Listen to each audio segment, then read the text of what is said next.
Hello everyone, welcome to only IAS. Date है आज की 23 सितंबर 2020 और स्वागत है आपका प्रीलिम बूस्टर न्यूज़ डिस्कशन में। सबसे पहला article international convention on road traffic से रिलेटेड है। इसी कन्वेंशन को हम लोग Geneva convention on road traffic के नाम से भी जानते हैं। यहाँ पर लिखा हुआ है जेनेवा कन्वेंशन। हाल फिलहाल में यूनियन गवर्नमेंट ने अपने स्टेट्स और यूटीज़ को ये एडवाइस दिया है कि भाई जब भी आप लोग इंटरनेशनल ड्राइविंग परमिट इशू कर रहे होगे उसी टाइम पर आप लोग पहले पेज पर अपने international convention on road traffic का स्टैंप लगा दो। ठीक। अब ये international convention on road traffic होता क्या है? नॉर्मली ये एक प्रकार का इंटरनेशनल ट्रीटी है जिसका पर्पस केवल इतना सा है कि हम लोग एक इंटरनेशनल रोड ट्रैफिक के सेफ्टी के लिए कुछ बढ़िया प्लान्स एंड प्रोग्राम्स प्रमोट करते हैं। कुछ यूनिफाइड रूल्स होंगे जो कि इंटरनेशनली सभी लोग फॉलो करेंगे। ये किसके लिए है? रोड ट्रैफिक के लिए है। ठीक है। इस कन्वेंशन के जितने भी कॉन्ट्रैक्टिंग पार्टीज़ हैं उनको एक मिनिमम लेवल ऑफ मैकेनिकल और सेफ्टी इक्विपमेंट एड्रेस करना पड़ता है और साथ ही साथ उनको ये भी बताना पड़ता है कि जो भी व्हीकल है उसका ओरिजिन कहाँ से, मतलब कंट्री कौन से कंट्री का ये व्हीकल है, तो एक आइडेंटिफिकेशन मार्क उनको बनाना पड़ेगा। ये कन्वेंशन को प्रिपेयर किया गया था यूनाइटेड नेशन कॉन्फ्रेंस में, United nation conference on road and motor transport, जिसको 1949 में जिनेवा के अंदर हेल्ड किया गया था। ये पूरा कन्वेंशन मार्च 1952 में फोर्स में आ गया। इंडिया इस कन्वेंशन का सिग्नेटरी है। साथ ही साथ 1962 में इंडिया ने इसको रेटिफाई भी कर दिया है। इसी से मिलता जुलता एक और कन्वेंशन है जिसका नाम है Vienna convention on road safety.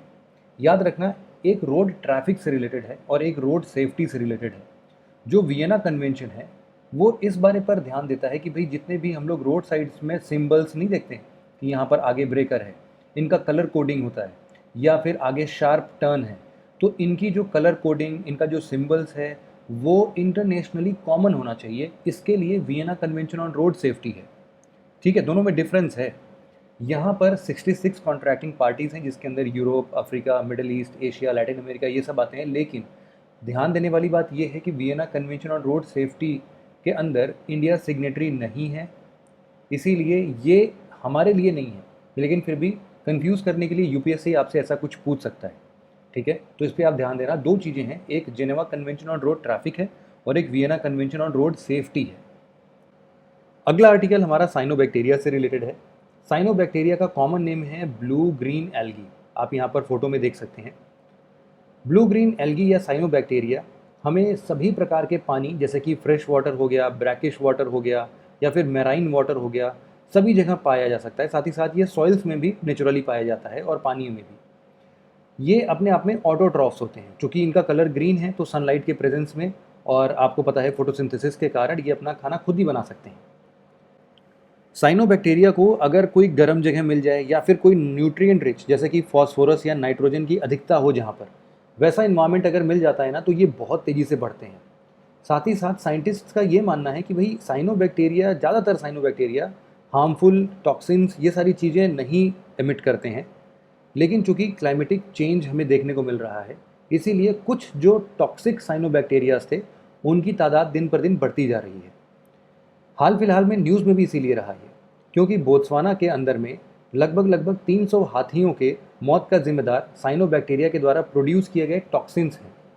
अब ये कौन कौन से जहरीले टॉक्सिन्स ये लोग बनाते हैं? एक है माइक्रोसिस्टीन और एक है एनाटॉक्सिन। ये दो कॉमन ऐसे टॉक्सिन्स हैं जो कि साइनोबैक्टीरिया प्रोड्यूस करता है, जिसकी अगर अधिक मात्रा में अगर किसी ने कंज्यूम कर लिया तो उनके लिए खतरनाक हो सकता है और उनके मौत का जिम्मेदार भी ये टॉक्सिन्स बन सकते हैं।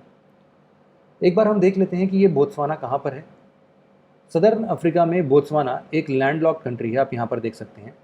नीचे साउथ अफ्रीका है, यहाँ बगल में इसके नामीबिया है, बगल में इसके इधर साइड में जिम्बाब्वे है, और ऊपर कुछ और भी नेशंस हैं। फिलहाल ये इतना इंपॉर्टेंट नहीं है। सबसे पहला तो ये आपको पता होना चाहिए कि ये अपने आप में लैंडलॉक्ड कंट्री है और ट्रॉपिक ऑफ कैप्रिकॉर्न इससे पास होता है। तो अगर हम इस अफ्रीका की बात करें तो ट्रॉपिक ऑफ कैप्रिकॉर्न और कहाँ कहाँ से पास हो सकता है, तो एक तो यहाँ पर होगा नामीबिया, एक होगा बोत्सवाना, एक होगा मोजाम्बिक, एक होगा साउथ अफ्रीका, और एक होगा मेडागास्कर, जो कि अलग से ये वाला आप देखते हो जगह। तो ये 5 ऐसे कंट्रीज़ हैं जहाँ से ट्रॉपिक ऑफ कैप्रिकॉर्न पास होता है। अगला आर्टिकल कैरोटार से रिलेटेड है। कैरोटार का फुल फॉर्म है the customs administration of rules of origin under trade agreement rules. CAROTAR हाल फिलहाल में 21 सितंबर 2020 से फोर्स में आ गया। अब चूंकि ये फोर्स में आ चुका है तो एक बार हमें समझना चाहिए कि कैरोटार है क्या। देखो, बहुत बार ऐसा होता है कि हम लोग फ्री ट्रेड एग्रीमेंट्स की बात करते हैं किसी भी दो नेशन, कंट्री ए या कंट्री बी के बीच में कुछ भी गुड्स एंड सर्विसेज का आदान प्रदान जब होता है तो कभी कभी हम लोग कुछ एग्रीमेंट साइन करते हैं जिसके बेसिस पर हम लोग ये डिफाइन कर लेते हैं कि हम लोग बाकी देश से अगर कोई भी प्रोडक्ट इंपोर्ट होता है तो हम लोग वहाँ पर इतना इंपोर्ट ड्यूटी लगाएंगे। लेकिन अगर हमारे बीच में फ्री ट्रेड एग्रीमेंट का कुछ भी ऐसा एग्रीमेंट साइन है तो हम उसमें प्रिफरेंशियल रेट रख सकते हैं, मतलब कुछ डिफरेंसेस हम रख सकते हैं। इसी चीज़ को गाइडलाइन या फिर इसी चीज़ का गाइडलाइंस देने के लिए ये कैरोटार बनाया गया है। ये रूल्स ऑफ ओरिजिन की बात करता है कि जहाँ से जो भी प्रोडक्ट, गुड्स या सर्विसेज ये ओरिजिन होते हैं वहाँ पर क्या रूल्स एंड रेगुलेशंस होने चाहिए। चूँकि ऐसा एग्रीमेंट ऑलरेडी एग्जिस्ट करता है, जैसे कि फ्री ट्रेड एग्रीमेंट है या फिर प्रेफरेंशियल ट्रेड एग्रीमेंट है या फिर कॉम्प्रिहेंसिव इकोनॉमिक कोऑपरेशन एग्रीमेंट या फिर कॉम्प्रिहेंसिव इकोनॉमिक पार्टनरशिप एग्रीमेंट, ऐसे जितने भी एग्रीमेंट्स हैं उन सभी चीज़ों को ये सप्लीमेंट करेगा। बैकग्राउंड की बात करें तो 21 अगस्त 2020, मतलब कि आज से लगभग एक महीने पहले 30 दिन का समय दिया गया था डिपार्टमेंट ऑफ रेवेन्यू के द्वारा कि जितने भी ऐसे स्टेक होल्डर्स हैं जो कि इम्पोर्टर्स हैं उनको नए प्रोविज़न से फैमिलियराइज हो जाना चाहिए, ताकि हम इसको जब भी अप्लाई करें, इसको फोर्स में लेके आएँ तो सबको पता हो। कैरोटार रूल्स के अंदर क्या होता है कि जो भी इम्पोर्टर है उसको थोड़ा सा मेहनत करना पड़ता है कि जो भी ओरिजिनेटिंग क्राइटेरिया है वो क्या सब कुछ सही तरीके से मीट कर रहा है क्या, जहाँ से ये प्रोडक्ट, गुड्स एंड सर्विसेज मंगा रहे हैं क्या उसने सब कुछ फुलफिल किया है। एक लिस्ट ऑफ मिनिमम इन्फॉर्मेशन होता है जिसको कि जनरल गाइडेंस के साथ उनके रूल्स वाले पन्ने में पहले पेज पर लगा दिया जाएगा। तो लिस्ट ऑफ मिनिमम इन्फॉर्मेशन पता होना चाहिए सबको। इसके अलावा जो भी इम्पोर्टर है उसको ओरिजिन रिलेटेड इन्फॉर्मेशन होना चाहिए कि बिल ऑफ एंट्री क्या है, सर्टिफिकेशन ऑफ ओरिजिन यहाँ पर अवेलेबल होना चाहिए। ये सारी चीज़ें कैरोटार के अंदर में हम लोग देख सकते हैं। फ्री ट्रेड एग्रीमेंट की अगर बात करें तो ये एक ऐसा अरेंजमेंट है, जैसा कि मैंने डिस्कस किया, कि दो या दो से ज़्यादा कंट्रीज़ या ट्रेडिंग ब्लॉक्स के बीच में एक एग्रीमेंट होता है जिसमें कस्टम टैरिफ या फिर नॉन टैरिफ बैरियर्स को कम करने या फिर बिल्कुल से हटा देने की बात होती है। ये लगभग सभी गुड्स और सर्विसेज में हम लोग इसको देख सकते हैं, जैसे कि एग्रीकल्चरल गुड्स हो गया, इंडस्ट्रियल प्रोडक्ट्स हो गया, या फिर बैंकिंग, कंस्ट्रक्शन जैसे कुछ भी सर्विसेज हुए, या फिर हम लोग अगर गवर्नमेंट प्रोक्योरमेंट करते हैं, उन सब जगहों पर हम इसका इस्तेमाल देख सकते हैं। इंडिया बहुत सारे देशों के साथ फ्री ट्रेड एग्रीमेंट साइन कर चुका है, जैसे कि Japan, south Korea, Sri Lanka, ASEAN members के साथ और भी बहुत सारे देश हैं। अगला आर्टिकल हमारा मास पायलट व्हेल स्ट्रैंडिंग इन तस्मानिया से रिलेटेड है। ये जो व्हेल स्ट्रैंडिंग होती है या फिश स्ट्रैंडिंग होती है, ये तस्मानिया में बहुत कॉमन है। मतलब कि और इस मासिव लेवल पर, जैसा कि आप इस पिक्चर में भी देख पा रहे होंगे कि इतनी सारी जो ये पायलट व्हेल है ये किनारे पर आके बिल्कुल ऐसे आ जाती हैं, पड़ जाती हैं। इम्पॉर्टेंट इसलिए है क्योंकि ये ऐसा क्यों करती हैं ये हमें पता नहीं चल पाया है। बहुत लोगों का ये कहना है कि भाई इनको जब ऐसा कुछ ब्रीदिंग प्रॉब्लम होता है तो सरफेस पर आने की ज़रूरत पड़ती है, तो ये सरफेस पर आते आते कभी कभी भटक जाती हैं और ये शैलो वाटर में आ जाती हैं। कुछ लोग का ये मानना है कि ये डिसीज्ड हैं, मतलब कि ये बीमार होती हैं, इसीलिए ये शैलो वाटर में खोजती हैं अपने आप को, ताकि वहाँ पर आराम से, बहुत ज़्यादा इनको मेहनत ना करनी पड़े और आराम से सांस ले पाएँ। लेकिन और बाद में ये जब यहाँ पर आके फंस जाती हैं या फिर ऐसे होती हैं कि ये अपने आप को मूव नहीं कर पाती हैं। इनको पायलट व्हेल इसलिए बोला जाता है क्योंकि जितनी बार भी ऑब्जर्वेशन किया गया, हमेशा ऐसा सुनने में या देखने में आता है कि इनकी एक ऐसी वेल होती है जो कि सभी अपने पीछे वाली वेल्स को पायलट करती है। ठीक, तो इसीलिए इनका नाम ही पायलट वेल पड़ गया। लैटिन नेम में इनको ग्लोबी सेफाला बोलते हैं, जिसका मतलब है राउंड हेड। इनका सिर जैसा है, बिल्कुल गोले आकार का होता है, इसी से इनको पहचाना जाता है। इनकी दो स्पीशीज़ हैं, एक शॉर्ट फिन्ड है और एक लॉन्ग फिन्ड है। ट्रॉपिकल रीजन या वार्म टेम्परेट रीजन्स में शॉर्ट फिन्ड मिलते हैं और इनहैबिट कोल्डर वाटर्स में हम लोग को लॉन्ग फिन्ड मिलते हैं। IUCN रेड रेट के हिसाब से ये डेटा डिफिशिएंट की कैटेगरी में आते हैं। यहाँ पर आप देख सकते हैं तस्मानिया जो है वो ऑस्ट्रेलिया के जस्ट नीचे वाला हिस्सा यहाँ पर है। अगला आर्टिकल हमारा suspension of members of parliament से रिलेटेड है।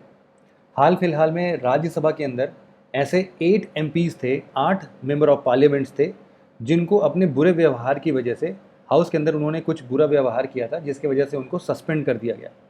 इस सस्पेंशन के लिए एक voice vote as a motion pass करा दिया गया।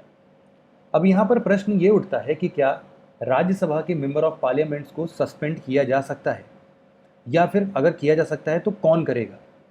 यूजुअली अगर हम लोग लोकसभा की बात करते हैं तो यहाँ पर स्पीकर जो होता है ना, उसके पास ये पावर होती है कि वो किसी भी मेंबर को सस्पेंड कर सकता है, टर्मिनेट कर सकता है। लेकिन यहाँ पर जब राज्यसभा के अंदर बात करते हैं तो चेयरमैन के पास ये पावर नहीं होता है। 255 रूल नंबर के अंदर वो इतना डायरेक्ट तो कर सकता है कि किसी मेंबर ने अगर बुरा व्यवहार किया है, इसका जो वर्ड यूज किया जाता है वो है ग्रॉसली डिसऑर्डरली टू विथड्रॉ। ठीक है, अगर इस ओपिनियन में ये चेयरमैन आ जाते हैं कि इनको अब विथड्रॉ करने के लिए ये अब बुरा व्यवहार कर रहे हैं, हम इनको विथड्रॉ या फिर सस्पेंड कर सकते हैं, ऐसा अगर चुनाव ये करना चाहते हैं तो उसके लिए एक मोशन पास होता है। मतलब इनके पास डायरेक्ट कोई पावर नहीं है, चेयरमैन अपना इकलौते बेसिस पर नहीं कर सकता है। ठीक है, तो स्पीकर के जैसा इनके पास पावर नहीं है। ठीक है, ये मेंबर्स को सस्पेंड नहीं कर सकते हैं।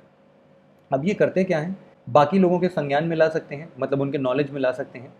सिंपली एक मोशन पास होगा। हालांकि एक और मोशन भी पास किया जा सकता है जिसमें कि इनका सस्पेंशन खत्म करा दिया जाए और ये वापस से उसी सेशन में वापस से मेंबर ऑफ पार्लियामेंट जैसे राज्यसभा के अंदर में काम करने लगे।